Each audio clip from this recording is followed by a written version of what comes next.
Hello everybody, this is Warlord. What we're going to do today is create a simple physics rig for a shaky cam. So let's go ahead and get started. Box 001 from our 3D blocks. And let's set up our physics on it. Activate the physics.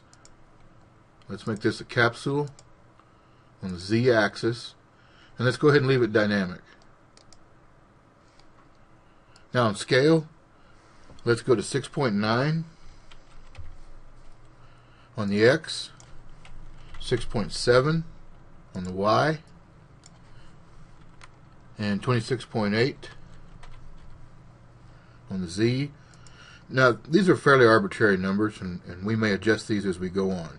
This is just something to get started with. So we have the first block of our chain built. Let's go ahead and hit Shift D with that block selected. And we want to make 3 copies, 4 altogether. And let's go ahead and zero up that x-axis on move. And let's get them fairly close to each other. But now remember, it's not the square of the box that is bounding it. It is the capsule that we're using. So don't let this fool you. We can get it fairly close. Let's leave it about like that. Okay, now let's alternate Shift R to bring up our rigid body constraints. We'll select all of these and we'll assign a point to point. Then starting with the bottom one, pick target with the bottom one selected and click on the one above it. Then select the one above it. Do the same thing. Pick target, click on the one above it, then select that one. Just work your way up. Pick target, then select the top one, and leave it on world. You should now have a working chain. It shouldn't fall, it should stay in place, because right now it's being held to the world. It's being constrained up here by the top block to keep it from falling. So now we have the first basic part of our rig. Now that we have our basic chain built, we need to put in some constraints. This is how much rotation each of the axes will allow. In other words, how much will it swing and move. And in this case, let's just go from -15 to 15 on the X and the Y axis. Now you can come in and adjust these later.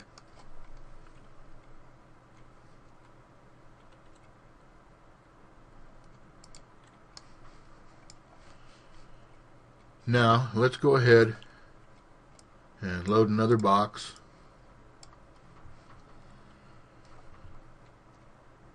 And for it, let's make it 6.9 on X, 6.7 on Y, and 76.3 on Z.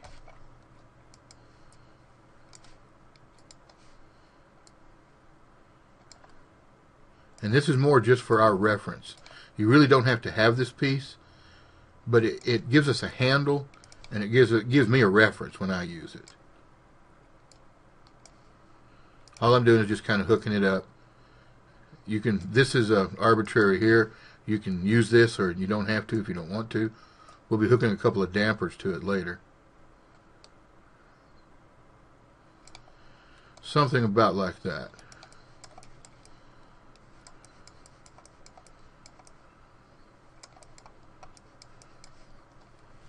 Okay, now let's drag another square in here. Now we're going to make our dampers. And let's go into 1.8 on the X, 6.7 on the Y, and 83.5. Now we may have to adjust this on the Z. And let's move it over. And we want to place it right in this area.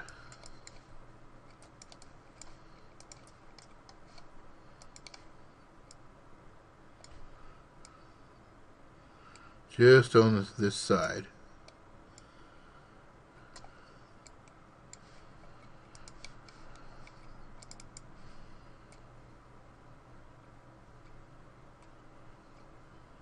That works pretty good. Like I said, this is going to be a damper. And then with it selected, hold down your control key, and let's make another one and put it to the other side. Now you want them fairly close, and this is one of the things you'll adjust if you want to get a little different action out of your shaky cam. Because what this can do is be moved up and down to stabilize this chain somewhat. Now that kind of stabilization can also be achieved with the constraints, but this is just a little easier to visualize, and it's kind of the old school way of doing it. So what we're actually doing is building physical constraints that it will hit when the chain moves. So we'll need to turn on our physics for these, and we'll just leave it a box. Same thing for this one. So we better make them kinematic. We do not want them dynamic. Also this top one, we want it to be kinematic, for right now at least.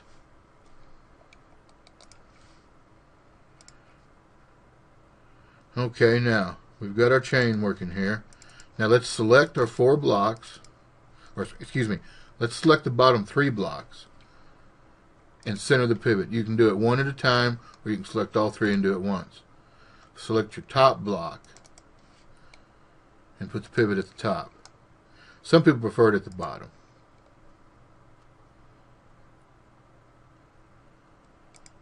Okay. Now, to move this rig around, let's select them all. Sorry, we do not want to select that piece. That's going to be our main piece. We'll select everything but this cross piece here. And we'll attach it. Attach them to this cross piece. So now everything is a subprop of this piece right here.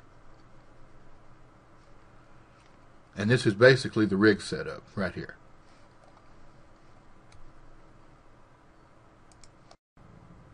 Now we need to create our camera. So with the rig selected, let's move in on it. We're just going to get kind of close to it. And let's add a camera. Now let's go back to our preview camera so we can see the camera we just added.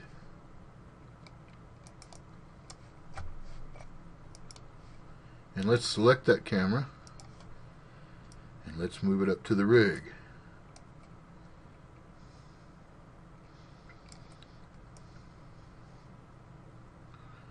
Now, we can start. I mean, this is something else that's going to require a lot of experimentation on your part, because your rig is going to work a little differently. And you may want to tweak and have more segments, less segments, different size segments. But anyway, we cannot attach this, but we can link it. So with that camera selected, we will link it to this block. Now if we move it later down to here, we have to relink it, or it will center around, pivot around this block. Now we have our camera, we have it linked. We'll turn on our picture-in-picture. There's our camera. Now you can see it bounce. Now we'll put something in for reference here in just a minute. There you can see it bounce. Okay, let's say we want to move it down. Well, we can move the camera down to here. But it's going to pivot around the block it was attached to unless you relink it. Now you can see our horizon's completely gone. Now let's go ahead and link it back up here, and remember to relink.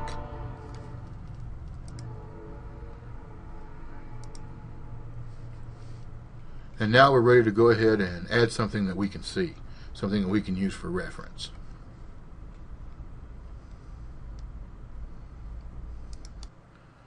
Now I've loaded some items with our camera rig, and Gorf stopped by to help us as visual reference.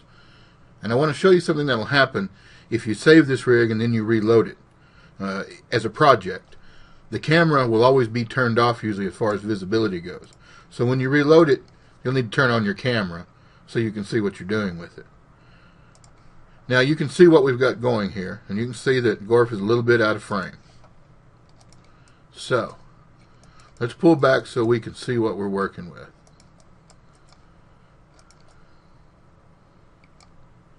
Okay, now we can always select our camera with the selection tool, and it's already selected. And go ahead and adjust it. Since we attached everything, we can also grab this entire rig and move it over. But for right now, we'll just adjust it. And that way you can always adjust it to your physics. Now let's go ahead and lower him down. Let's lower the camera down to this next block, and let's relink it to that block. Then we want to pick our dampers.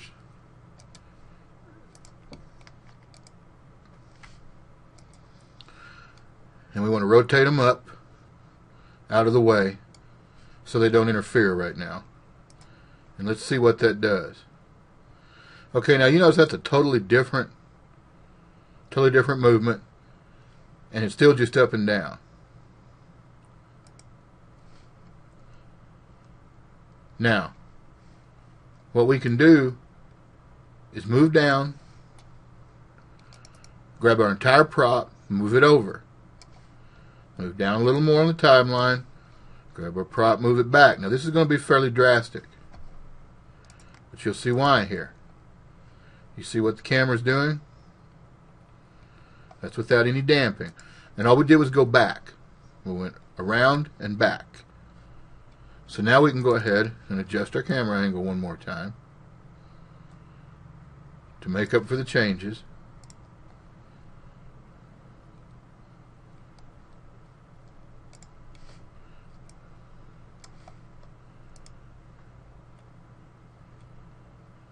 Or we can work to control or bounce a little bit more. And of course, one way to do that is to move the camera back up. In this case, just one block will make a big difference. But remember to relink it. Now, we're getting a little more stability out of it.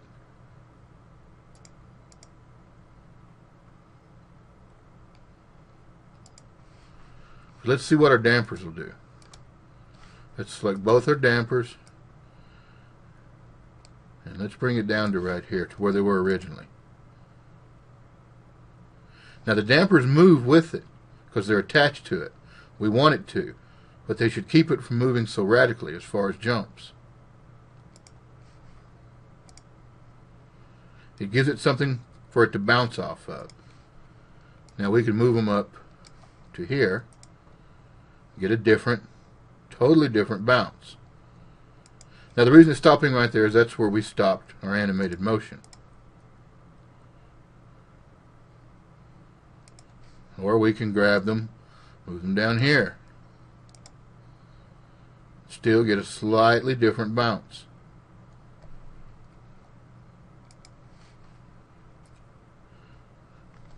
Don't think we want to move it that way. Now the way it sits, this particular block does not have any dynamic capabilities. So we can just move it up there to keep it out of the way to where it doesn't do anything. But through trial and error, I found that what I wanted works somewhere along that third block from the top.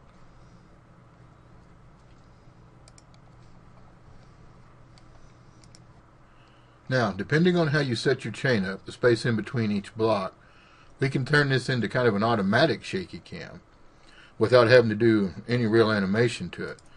So let's select our entire rig and let's remove all animation. And there's what we have. Okay, let's get our selection tool. Let's select the top block. Open up our physics properties. And let's change that to dynamic. Now you'll see the shaking. almost like an earthquake type of shaking.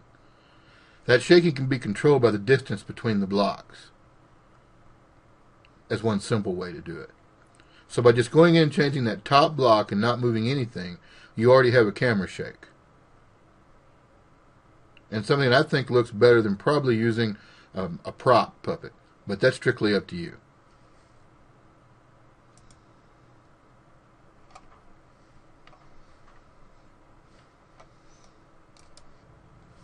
Okay, now we have the same camera rig loaded with the flood scene. We just got the water down below ground level.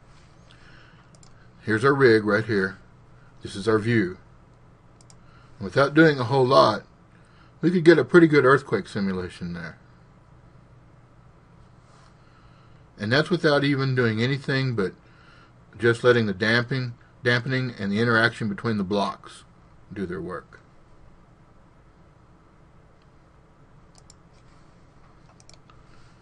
Now, of course, we could also add a little bit of animation to it by moving down our timeline and just moving it. And you're going to get different things with your rig. You just try different things. Makes it fairly easy with a rig like this.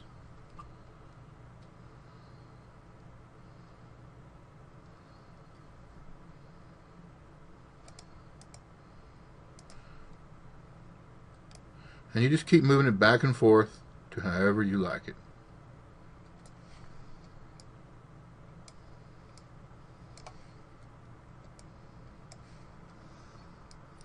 You can go in anywhere and change it, even if it makes it jump,